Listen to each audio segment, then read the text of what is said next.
नमस्ते, प्रणाम। सुनिए लो, एक छोटा सा लाचारी गीत है, कैसा लगता है ज़रूर बताइएगा आप लोग। धन्यवाद।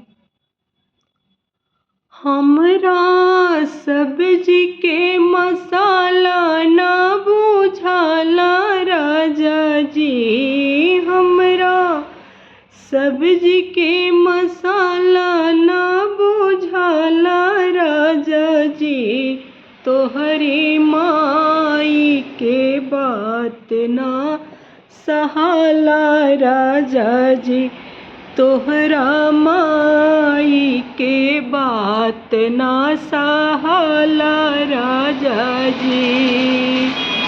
जाली दुअरवा करेली कुचराई, जाली दुअरवा करेली कुचराई, आवेला नन्हका देला बतलाई, आवेला नन्हका देला बतलाई।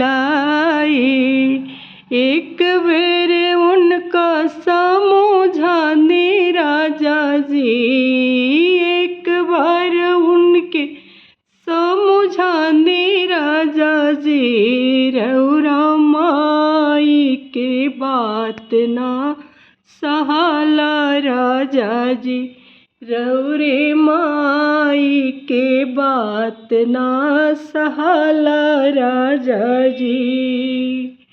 हमरा सब्जी के मसाला ना बुझाला राजा जी, हमरा सब्जी के मसाला ना बुझाला राजा जी, रउरा भाभी के बात ना सहाला राजा जी, रउरे भाभी के बात ना सहाला राजा जी, रउरे भाभी के बात ना सहाला राजा जी।